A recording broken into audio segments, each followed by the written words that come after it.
क्या आपको fat loss करना है या मसल बिल्ड करना है? आप कहेंगे हमें दोनों ही चीजें करनी है, बट ये दोनों एक साथ कर पाना बहुत ज्यादा मुश्किल है क्योंकि ये बहुत ही ज्यादा कॉन्ट्रडिक्टरी गोल्स है। फैट लॉस करने के लिए आपको कम कैलोरीज कंज्यूम करनी पड़ेगी, मतलब आपको एक कैलोरी डेफिसिट में रहना पड़ेगा। वेयरएज मसल बिल्ड करने के लिए आपको ज्यादा एनर्जी लगेगी, मतलब ज्यादा कैलोरीज लगने वाली है। प्रोटीन तो चाहिए ही होता है मसल बिल्ड करने के लिए, लेकिन कैलोरीज भी ज्यादा लगती है। तो ये बहुत ही ज्यादा कॉन्ट्रडिक्टरी गोल्स है और इनको साथ में अचीव कर पाना ऑलमोस्ट इम्पॉसिबल है। लेकिन आज मैं आपके साथ एक बहुत ही बढ़िया स्ट्रेटेजी शेयर करने वाला हूँ, जहां आप मसल बिल्डिंग करने के लिए फूड की जगह पे फैट से एनर्जी ले सकते हो। एज ए रिजल्ट आप फैट लॉस और मसल बिल्डिंग दोनों एक साथ कर सकते हो, जिसको हम बॉडी रिकम्पोजिशन भी बोलते हैं। तो देर किस बात की, चलिए शुरू करते हैं हमारा वीडियो। उससे पहले अगर आप इस चैनल पे नए और आपने चैनल को सब्सक्राइब नहीं किया है तो प्लीज जाके चैनल को सब्सक्राइब कर दे, ताकि आप ऐसे और कोई इंटरेस्टिंग वीडियोस मिस आउट ना करें।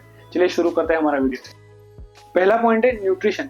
जब भी आप ट्रेडिशनल फैट लॉस फॉलो कर रहे होते हो तो आप एक बड़ा कैलोरी डेफिसिट क्रिएट करते हो, कुछ 400-500 कैलोरी का।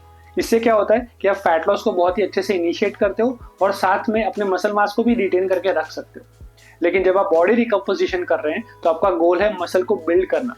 तो इसलिए अगर आप ज्यादा कैलोरीज कट डाउन कर देंगे तो फिर वो मसल बिल्डिंग अच्छे से प्रमोट नहीं हो पाएगा। तो उसीलिए आपको डेफिसिट छोटा करना है। तो आप यहाँ पे 200-300 कैलोरी का ही डेफिसिट क्रिएट करेंगे। इसके साथ आपको एक और इम्पोर्टेंट चीज का ध्यान रखना है, वो है प्रोटीन।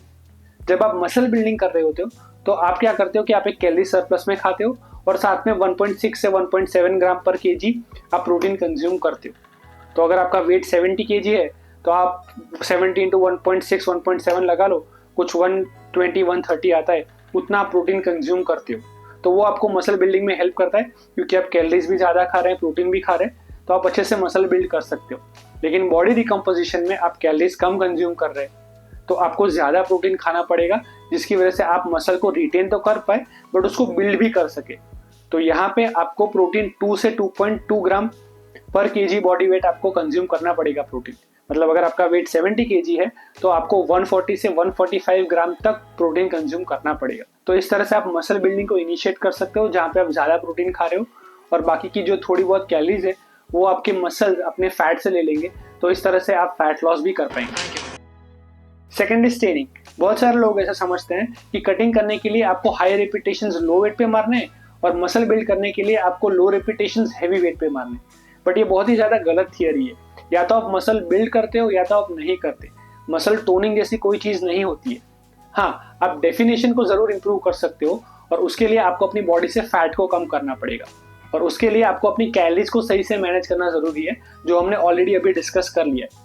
तो ट्रेनिंग के लिए आप चाहे लो रेपिटेशंस मारे या हाई रेपिटेशंस, आपको रिजल्ट्स मिलेंगे अगर आप आपकी इंटेंसिटी को सही रखते हैं। तो अगर आपकी इंटेंसिटी सही नहीं है तो आप कोई भी ट्रेनिंग प्लान फॉलो कर दो, आपको रिजल्ट्स नहीं दिखने वाले। इसके अलावा मसल बिल्ड करने के लिए आपको वीकली प्रोग्रेसिव ओवरलोड करना पड़ेगा।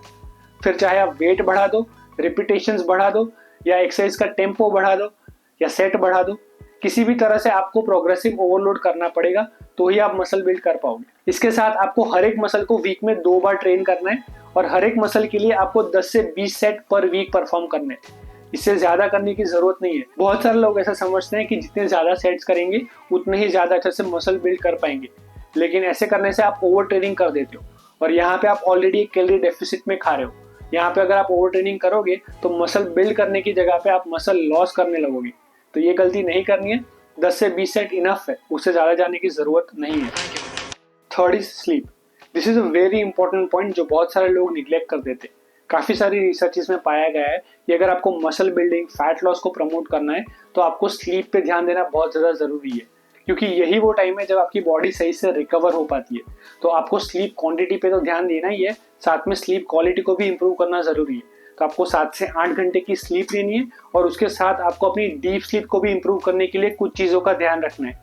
वो क्या क्या चीज़ें हैं उसके ऊपर मैंने ऑलरेडी एक वीडियो बनाया हुआ है, तो आप उसको जाकर चेकआउट कर सकते हो। तो इन स्ट्रैटेजीज को फॉलो करके आप बॉडी रिकम्पोजिशन अचीव कर सकते हैं, जहाँ पे आप मसल बिल्डिंग और फैट लॉस दोनों ही एक साथ कर पाओ।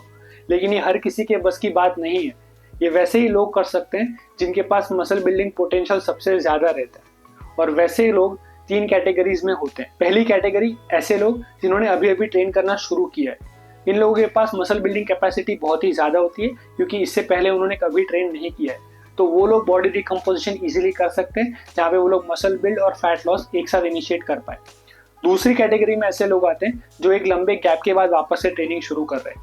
कोई इंजरी की वजह से या कोई बिजी स्केड्यूल की वजह से ट्रेनिंग छोड़ देता है और उसके बाद वो लोग वापस से ट्रेन करना शुरू करते हैं। हम देखते हैं बहुत सारे सेलिब्रिटीज 3 से 6 महीने के अंदर बॉडी ट्रांसफॉर्मेशन कर देते हैं। ऐसा इसलिए होता है क्योंकि उनके पास अच्छी मसल मेमोरी रहती है और फिर कोई इंजरी की वजह से या बिजी स्केड्यूल की वजह से ट्रेनिंग करना छोड़ देते हैं और फिर जब भी कोई रोल की रिक्वायरमेंट रहती है तो 3 से 6 महीने के अंदर वो वापस बॉडी अचीव कर लेते हैं। और कुछ लोग स्टेरॉइड्स का भी यूज करते हैं। थर्ड कैटेगरी, इसके अंदर ज्यादातर लोग आते हैं ऐसे लोग जो अपनी ट्रेनिंग और न्यूट्रिशन के अंदर बहुत ही ज्यादा इनकंसिस्टेंट है, कभी ट्रेनिंग करते हैं नहीं करते, न्यूट्रिशन सही रहता है या नहीं रहता है। ऐसे लोग जब भी बॉडी रिकम्पोजिशन करेंगे तो उनको बढ़िया रिजल्ट मिलने वाले हैं अगर वो सही स्ट्रैटेजीज को फॉलो करते हैं। तो जो भी मैंने अभी आपके साथ शेयर किया, अगर आप उनको फॉलो करोगे तो आपको बहुत ही बढ़िया रिजल्ट्स मिलने वाले हैं। तो that's it for the video guys. अगर आपको वीडियो अच्छा लगा है तो प्लीज एक लाइक कर देना। अगर आपने चैनल को सब्सक्राइब नहीं किया है तो प्लीज जाके चैनल को सब्सक्राइब कर दे ताकि आप हमारी छोटी सी फैमिली का एक हिस्सा बन जाए। मैं आपसे मिलूंगा अगले वीडियो में, तब तक के लिए टेक केयर, बाय बाय।